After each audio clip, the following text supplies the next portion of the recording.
Hello student, तो आज की वीडियो में हम स्टार्ट करने वाले हैं H1 एंटागोनिस्ट का मैकेनिज़्म, मतलब कि एंटी हिस्टामिनिक एजेंट का मैकेनिज़्म हम आज स्टार्ट करेंगे, जिसमें हम सबसे पहले पढ़ेंगे H1 एंटागोनिस्ट की ड्रग के मैकेनिज़्म के बारे में। तो देखिए, those agent which blocks the H1 receptor and inhibit the action of histamine. ठीक है, तो जो H1 रिसेप्टार्स होता है वो हिस्टामिन को इनहिबिट करने का काम करता है। तो ये दो टाइप्स के होते हैं, एक इसमें होती है फर्स्ट जनरेशन और एक दूसरी है सेकंड जनरेशन। जिसमें से फर्स्ट जनरेशन की जो ड्रग है वो हिस्टामिन के साथ साथ सेडेटिव कॉज करती है, मतलब कि सेडेशन भी कॉज करती है। ठीक है, और मतलब कि हम अगर फर्स्ट जनरेशन की कोई भी ड्रग्स ले रहे हैं तो वो हिस्टामिन तो दूर करती ही है, बाकी वो उसकी ड्रग लेने के बाद हमें नींद आने लगती है। ठीक है, और जो सेकंड जनरेशन की ड्रग्स है वो only for anti histaminic drugs के नाम से ही जानी जाती है। तो देखिए, पहला हमारा H1 एंटागोनिस्ट की फर्स्ट जनरेशन का मैकेनिज्म, जिसमें these are competitive inhibitors of histamine at H1 receptors. तो जो H1 एंटागोनिस्ट होता है वो क्या होता है, कॉम्पिटिटिव इनहिबिटर्स होता है। इसको हम कॉम्पिटिटिव इनहिबिटर्स के नाम से भी जानते हैं, कॉम्पिटिटिव इनहिबिटर्स। ठीक है, तो देखिए, जैसे कि हमारा यहाँ पर क्या है, ये H1 रिसेप्टार है। ठीक है, ये H1 रिसेप्टार्स है और ये हमारी मास्ट सेल है और ये हिस्टामिन मास्ट सेल से यहाँ पर रिलीज़ हो रहा है। ठीक है, तो जैसे ही मास्ट सेल से हिस्टामिन रिलीज़ होता है वो H1 रिसेप्टार में जाकर के यहाँ पर बाइंड हो गया है। जिससे क्या हो रहा है, ये बाइंड होने के बाद में यहाँ पर फास्फोलाइपेज सी की चेन, मतलब सी को क्या करता है, रिलीज़ कर देता है। ठीक है, फास्फोलाइपेज रिलीज़ का प्रोडक्शन होता है, जिससे ये दो चीज़ें बनाता है यहाँ पर, डेग और IP3।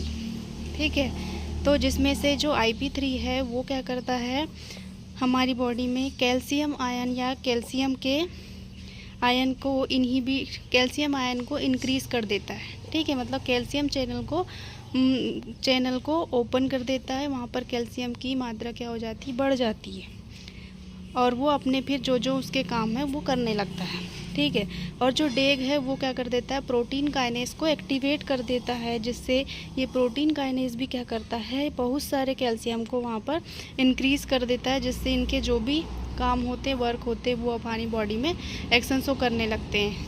ठीक है, जैसे इसके जो वर्क हैं हमारी बॉडी में, ये क्या क्या करता है, तो हमने इसमें पिछले लेक्चर में रिसेप्टार्स वाले में पढ़ा था, उसके जो कार्य है वो क्या क्या थे H1 रिसेप्टार के। वही जो है वो H1 रिसेप्टार में अगर हमारा कोई हिस्टामिन बाइंड होता है तो वही हमारी बॉडी में एक्शन शो होते हैं। ठीक है, ये था हमारा कि अगर कोई हिस्टामिन H1 रिसेप्टार से बाइंड होता है तो हमारी बॉडी में क्या क्या रिएक्शंस होते हैं उसके बारे में। अब हम देखिए, जैसे हमारा H1 एंटागोनिस्ट की हम कोई ड्रग लेते हैं, एंटी हिस्टामिन की बात हम करते हैं, तो अगर हम एंटी हिस्टामिन ड्रग लेते हैं कि ये जो हमारे बॉडी में सिम्टम्स आ रहे हैं उसको हमको दूर करना है, तो उसके लिए हम एंटी हिस्टामिनिक ड्रग लेंगे H1 एंटागोनिस्ट की, जो क्या करेगी, इस H1 रिसेप्टार्स को ही क्या कर देती है, यहाँ पर इसके एक्शन को ही इनहिबिट कर देती है या ब्लॉक कर देती है, जिससे जो हिस्टामिन है यहाँ पर बाइंड ही नहीं हो पाता, जिससे जो आगे के जो कार्य है, जो भी प्रोसेस हो रही थी, वो रुक जाती है। ठीक है, इस तरह से ये हमारा काम करता है मैकेनिज़्म। ठीक है, तो जैसे इसको हम बोला था कॉम्पिटिटिव इनहिबिटर्स, तो मतलब कि ये कॉम्पिटिटिव का मतलब ये बहुत 2-3 चीज़ों से में सेम वर्क करेगा, जैसे लंग्स, इंटेस्टाइन और CNS में सेम तरह से। ठीक है, तो ये था हमारा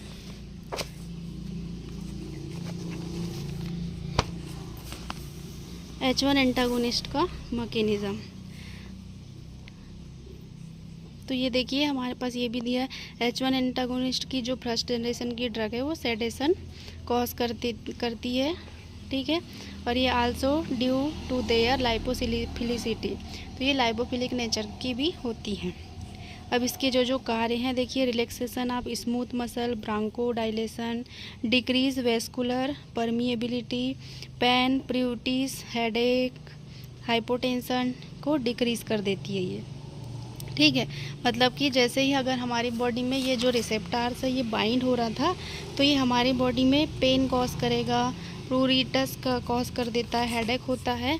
तो जैसे ही हम एंटी हिस्टामिनिक लेते हैं तो ये सारी चीज़ें हमारी कम होने लगती है या डिक्रीज़ हो जाती है या ख़त्म भी हो जाती है। ठीक है। लेकिन इसमें बस एक ही वो है कि इसमें हम सेडेशन कॉज होता है, बॉडी में नींद आने लगती है। तो ये था हमारा H1 एंटागोनिस्ट का मैकेनिज़्म। अब देखिए इसमें कुछ ड्रग्स है फर्स्ट जनरेशन की H1 एंटागोनिस्ट की। तो इसमें पहली ड्रग्स है डाइफेनहाइड्रामीन हाइड्रोक्लोराइड। इसमें हमारे पास बहुत सारी ड्रगें दी हैं, बाकी कुछ 3 ड्रग ही हैं जिनके हमको सिंथेसिस पढ़ना है।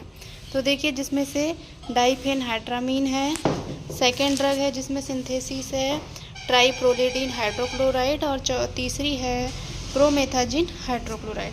तो अभी मैं सिंथेसिस वाली ड्रग के स्ट्रक्चर और सिंथेसिस बता रही हूँ। तो देखिए पहली ड्रग है हमारी डाइफेनहाइड्रामीन हाइड्रोक्लोराइड। ये इसका स्ट्रक्चर है। ये एक फर्स्ट जनरेशन की एंटी हिस्टामिनिक ड्रग्स है जो मेनली एलर्जिक को ट्रीट करने के लिए यूज़ होती है। ठीक है। इसका मैकेनिज़्म है it is a competitive antagonist. ये कॉम्पिटिटिव एंटागोनिस्ट है जो H1 रिसेप्टर्स का है। ठीक है। और ये ज़्यादातर CNS को एक्ट करती है, सेडेशन कॉज करती है, ड्रोसिनेस कॉज करती है, और इसको हम एंटी मस्करानिक एक्टिविटी भी ये शो करती है। ठीक है। अब इसका देखो सिंथेसिस है। सिंथेसिस के लिए हमने क्या लिए हैं, डाइफेनिल मेथेन लेंगे। डाइफेनिल मेथेन को ब्रोमीन की प्रेजेंट में ब्रोमीन के साथ लाइट की प्रेजेंट में रिएक्शन कराते हैं तो हमारा बन जाता है ये डाइफेनिल ब्रोमोथेन। ठीक है, ब्रोमोमेथेन। उसके बाद में बीटा डाइमेथिल अमीनो एथेनॉल की प्रेजेंट में इसकी रिएक्शन कराते हैं तो हमारा बन जाता है डाइफेनहाइड्रामीन। ये इसका स्ट्रक्चर है। इसके यूजेस क्या क्या हैं, तो अगर हमारी बॉडी में पेन हो रहा है, प्रूरिटस, रिहिंटिक, फीवर, कॉमन कोल्ड, ये सारी चीज़ें अगर हमारी बॉडी में हो रही है तो हम अगर डाइफेनहाइड्रामीन हाइड्रोक्लोराइड लेते हैं तो ये क्या हो जाते हैं, कम हो जाते हैं, या इसको ट्रीट करने के लिए हम इस ड्रग को लेते हैं। ठीक है। तो स्नीजिंग हो रही है, रनी नोज हो रही है, कफ आ रहा है, तो इसमें ये ड्रग यूज़ किया जाता है ट्रीट करने के लिए। ये क्या करती है, इजीली ब्लड ब्रेन बैरियर को क्रॉस कर लेती है, इसीलिए ये सेडेशन कॉज करती है। ठीक है। और ये मोशन सिकनेस को भी प्रिवेंट करती है, इसके लिए भी इसको यूज़ करते हैं हम। और ये Parkinson due to antimuscarinic activity को भी ट्रीट करने के लिए यूज़ की जाती है। तो इसके थे यूजेस।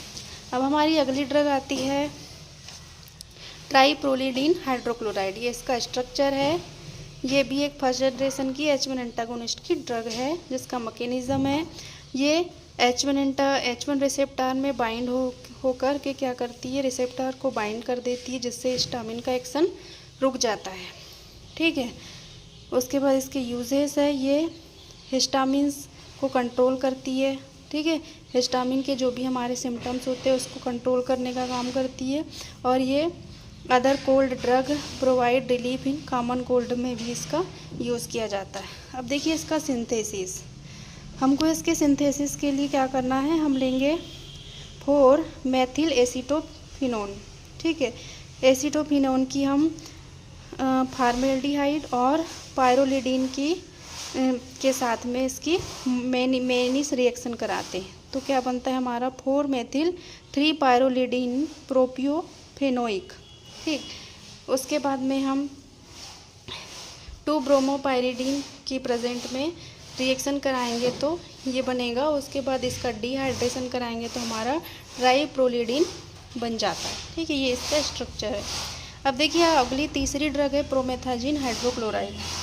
ये भी एक H1 एंटागोनिस्ट की ड्रग है और फर्स्ट जनरेशन की ड्रग है। ठीक है। तो ये it is hydrochloride salt form promethazine. ये साल्ट फॉर्म है इस हाइड्रोक्लोराइड का। It is having antihistaminic sedative and antiemetic properties. ये sedative and antiemetic properties show करती है। इसका स्ट्रक्चर है, इसका मैकेनिज़्म है, ये H1 रिसेप्टर से एंटागोनिस्ट को एक्शन शो कराती है, उसमें बाइंड हो जाती है।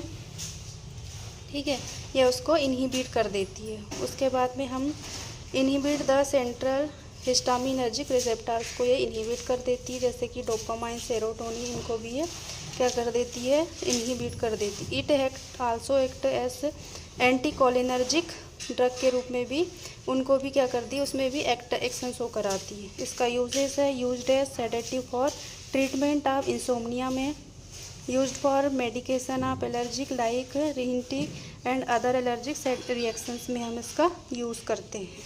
अब इसका सिंथेसिस है। सिंथेसिस के लिए हम इसमें लेंगे प्रोमेथाफेनोथियाजिन के साथ में 1-डाईथाइलेमिनो 2 प्रोपिल क्लोराइड। ठीक है, इसमें सोडियम NaNH2 की प्रेजेंट में इसके साथ रिएक्शन कराते हैं तो हमारा बन जाता है प्रोमेथाजिन। ठीक है, ये इसका स्ट्रक्चर है। इसके साथ हमने ये अटैच कर दिए फंक्शनल ग्रुप, तो ये इस तरह से स्ट्रक्चर इसका बन जाता है। तो ठीक है, ये थी हमारी 3 ड्रग जिनके हमें सिंथेसिस पढ़ना था। अब हम बाकी की ड्रग्स के स्ट्रक्चर बता देंगे, उनके यूजेस। ठीक है, तो नेक्स्ट लेक्चर में।